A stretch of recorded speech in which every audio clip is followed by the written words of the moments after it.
What would you do if your agency suddenly had $50,000 in profit just sitting there waiting to be used? One of the younger clients that we work with, he has no kids. I think he has one person on his team, so there's no team bloat. And his business is kicking out 15 to 30K profit every single month. And while we were together on one of our in-person retreats and we went out for a trail run before the day started, he actually asked me, he's like, hey, I have this money. It's growing each and every month. I want to use it to grow. Like, where could I put it? Now, caveat, I'm going to share my advice to him. This is not financial advice. So all the fine print, I am not your financial advisor. This is just, I want you to start thinking about how you could use this money in your business. So legal disclaimer. Look, you might not be sitting on a $50,000 profit yet, but if your agency is becoming profitable, the real question becomes is how do you use profit to grow without wasting it? So I want to walk through a similar plan and advice, things that I shared with him, the really 5 strategic moves, if you will, in order to design for more profit, more freedom, and more simplicity. Move number 1 is to build out your foundation. Now, quick story.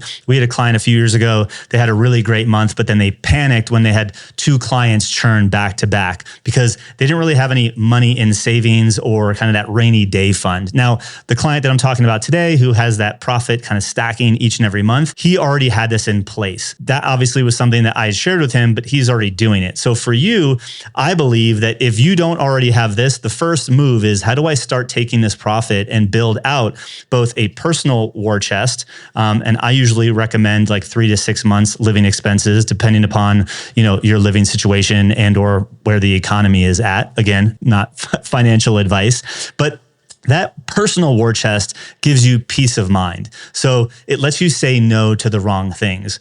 Then I recommend building out a business emergency fund. So we usually look to have, multiple months of, operating expenses stacked away in case we need it. 6 to 12 months is ideal. But even if you're just getting started, like how do you get 1 to 2 months of operating expenses stashed away? This really kind of stops some of that like knee-jerk revenue grab desperation moves when any sort of cash flow in your business dips. Coming up next is what to do once you've actually got stability and safety because you have those funds filled.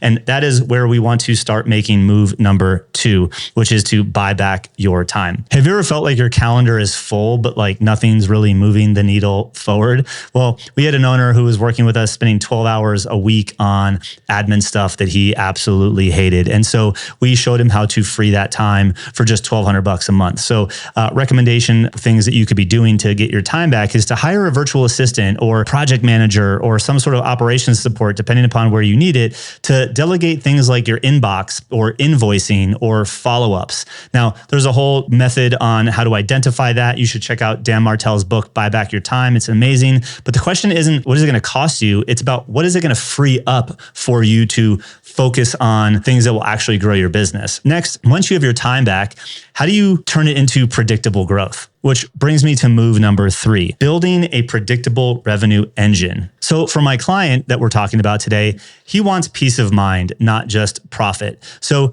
we simplified his offer. We installed a lead qualifier and we talked about how he can clean up his sales process. Here's what you can do. You can do things like creating a sales page, recording a video sales letter so that you're pre-framing your leads and opportunities before they book a call with you. You can have qualification questions that they fill out before they get on the phone with you. You can use automation to create consistency in your marketing, your email nurture.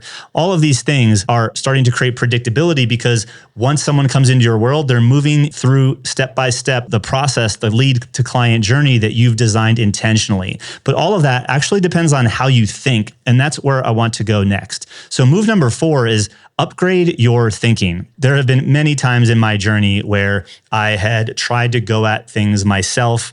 Many clients come to us after having gone at things themselves, trying to figure out how to productize or build sales and marketing systems for their business, but it ended up just costing themselves time and money. Now, in this situation, my client, he's already in our coaching and mentorship program, but nonetheless, we look deeper, like what else is he focused on right now? And is there other expertise that he might need to go acquire or hire to get help on those specific issues? So the move here, when I say upgrade your thinking, is who has already solved the problem you have that you can go and pay to have them show you the solution. That might be fractional advisors. That might be joining a, training program, or getting, consulting like with a company like us, or hiring someone to do real implementation work for you, or maybe just bring on a short-term expert to work in your business for a little sprint around a specific topic. 5K on the right guidance or 10K on the right guidance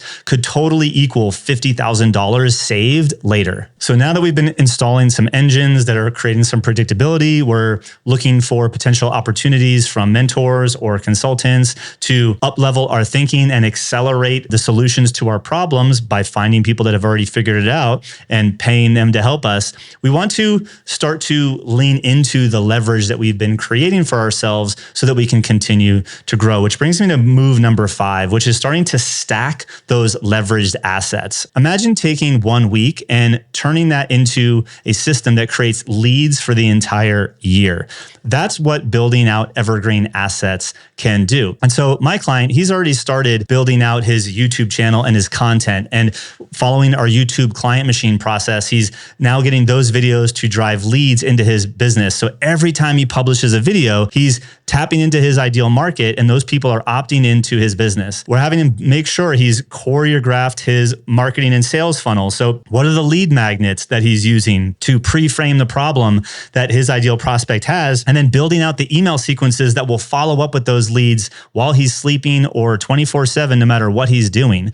The simple nurture systems, those emails, recording a video sales letter, these are assets that can work for you while you are sleeping. So as you have the time back and you've upgraded your thinking, how can you create these assets that are going to go to work for you every single day, no matter what you're doing? While I'm out mountain biking on Fridays, people are watching videos like this and opting in the description below and reaching out to us to see how we might be able to help them because of the links in the description.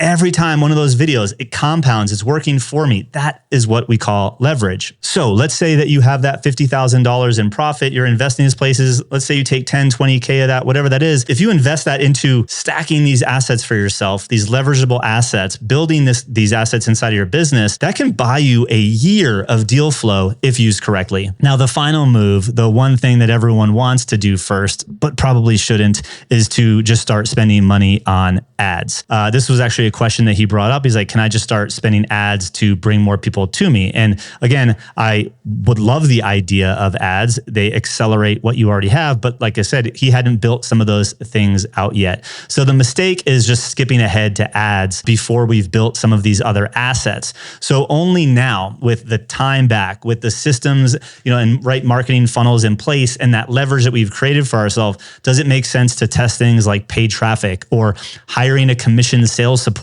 If you haven't dialed in your sales process, hiring someone that is going to be commission-based to help you in sales is going to be a complete disaster. I can promise you that. We've seen it hundreds of times. Or trying to scale your client acquisition if you don't, A, have the ability to support those clients, or B, you don't have the marketing system to bring enough clients in to scale said acquisition in the first place. But here's the thing. I don't want you to confuse funding, the fact that you have this money, with focus. You have to know that growth is earned. And so by doing these moves in the order that we've talked about, you're actually earning the growth each and every step of the way. Now, everything I shared here with our client and now with you really follows our alt agency model. If you're done playing that agency hamster wheel game, then I want you to watch this next video because it breaks down how to scale without the traditional bloated team.